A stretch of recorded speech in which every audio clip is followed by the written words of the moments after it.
இன்றே டவுன்லோட் செய்து உங்கள் ஃபேவரட் ஷோக்களை என்ஜாய் பண்ணுங்க. உன்னை யாருக்கா இவங்க பேச்செல்லாம் கேட்க சொன்னது? பின்ன என்ன பண்றது?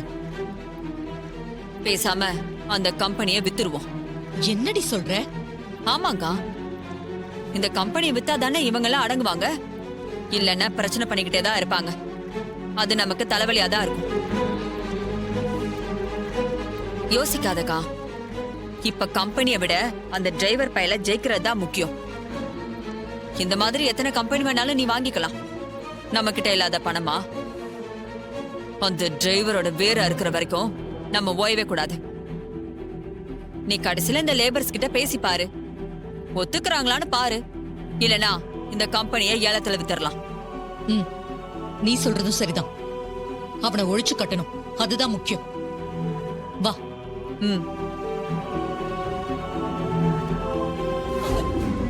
இந்த கம்பெனியை விக்கிறதா நான் டிசைட் பண்ணிட்டேன்.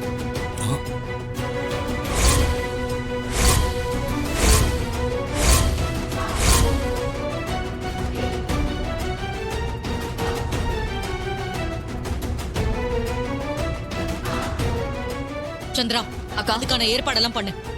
சரிக்கா. மேடம், அவசரப்பட்டு எந்த முடிவும் எடுக்காதீங்க மேடம். கொஞ்சம் பொறுமையா யோசிச்சு நல்ல முடிவா எடுங்க மேடம். யாரும் எதுவும் பேச வேண்டாம். உங்க கூடலாம் இவ்ளோ நேரம் சரிக்கு சரியா பேசுறதே எனக்கு அவமானம். இனிமே பேச எதுவும் இல்ல, நீங்க போலாம்.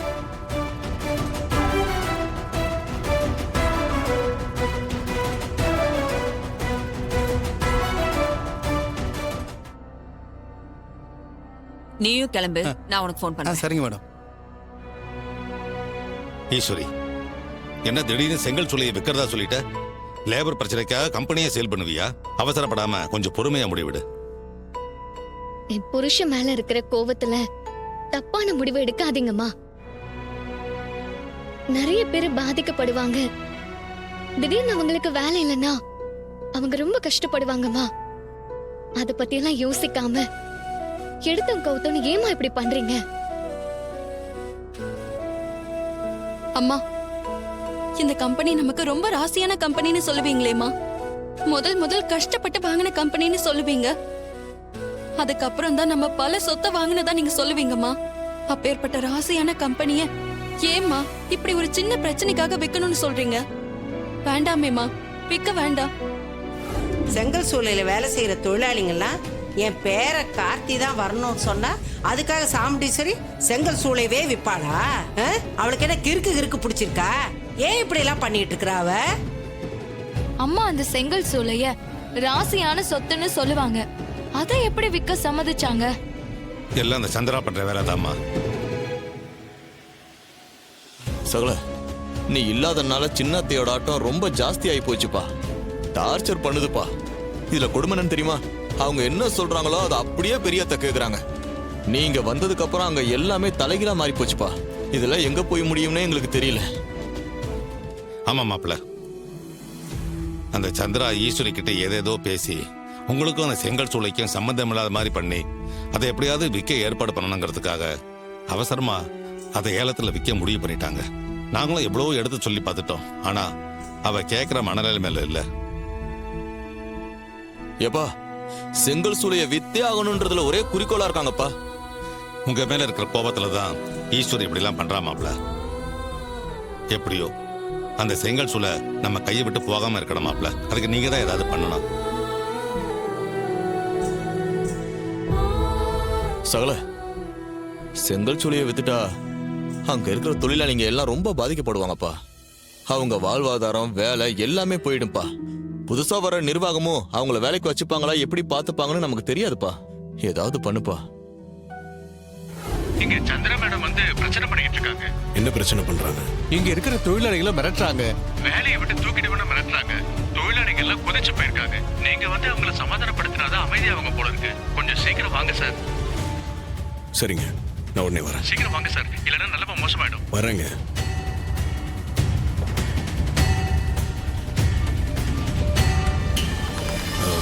பாட்டி, நான் செங்க சொல்ல வரைக்கும் போயிட்டு வந்துடுறேன். ஏய்யா, ஏதாவது பிரச்சனையா?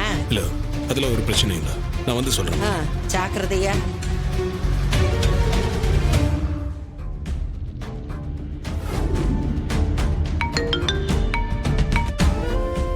சொல்லு சந்திரா.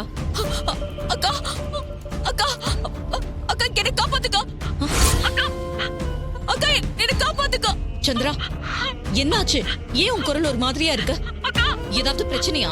அக்கா அத அத டிரைவர் பையன் கார்த்தி என்ன கத்தியால குத்திட்டா அக்கா. என்னடி சொல்ற? அவ எதுக்கு உன்னை கத்தியால குத்தணும்? அக்கா ரேவதி அவகிட்ட இருந்து பிரிச்சது நான் தாங்கிற கோபத்துல என்ன நம்ம செங்கல் சோலைக்கு வர வச்சு கத்தியாலேயே குத்திட்டாங்க. தயவு செஞ்சு சீக்கிரமா வந்து என்ன காப்பாத்துக்கா. அக்கா ஐயோ வலி தாங்க முடியலக்கா. அக்கா நான் செத்துருவேனேன்னு பயமா இருக்குக்கா. கொஞ்சம் சீக்கிரம் வாக்கா ப்ளீஸ்க்கா. இதோ நான் உடனே வரேன், நீ கவலைப்படாத. சீக்கிரம் வந்துருக்கா. நான் வந்துகிட்டே இருக்கேன். நான் இன்னும் கொஞ்ச நேரத்துல அங்க இருப்பேன்.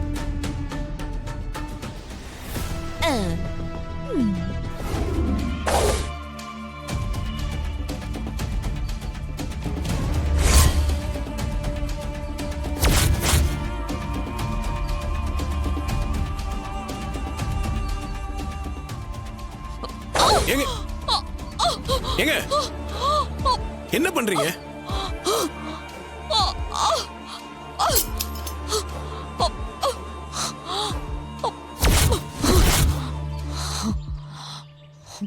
ஏங்க என்னங்க இப்படி பண்ணிட்டீங்க? ஏன் இப்படி முட்டாள்தனமா நடந்துக்கிறீங்க? என்ன பழி வாங்குறதுக்காக இப்படியே பண்ணுவீங்க? உன்னை பழி வாங்குறதுக்கு எந்த எக்ஸ்ட்ரீமுக்கும் போவேன். உன்னை நான் ஜெயிலுக்கு அனுப்பணும். அது ஒண்ணுதான் என் குறிக்கோள். அக்கா அக்கா பாருக்கா எப்படி கத்தியால குத்திட்டான்னு. ரேவதிய அவகிட்ட இருந்து பிரிச்சுட்டேன்னு இப்படி பண்ணிட்டாக்கா. அவனை சும்மா விடாதக்கா. ஐயோ அத்தை, அவங்க போய் சொல்றாங்க. நான் அவங்கள கத்தியால குத்தல, அவங்களே அவங்கள கத்தியில குத்திக்கிட்டு டிராமா பண்றாங்க. எனக்கும் இதுக்கும் எந்த சம்பந்தமும் இல்ல அத்தை. ஏய் வாய் மூடு. நீ பெரிய யோகியமா? டிரைவரா நடிச்சு என்ன ஏமாத்தினவன் தானே? என் மேல இருக்கிற கோவத்தை என் தங்கச்சி மேல காட்டுறியா? உன்னை ஆரம்பத்துல இருந்தே இவன் நம்பாதன்னு சொன்ன. நான் தான் கேட்காம உன்னை முழுசா நம்பினேன். இப்போ உன்னை நம்புறதுக்கு நான் என்ன முட்டாளா? நீ பண்ண காரியத்துக்கு நான் உன்னை சும்மா விட மாட்டேன். அத்தை சந்திரா, நம்ம ஹாஸ்பிடலுக்கு போலாம். முடியலக்கா, ரொம்ப வலிக்குது.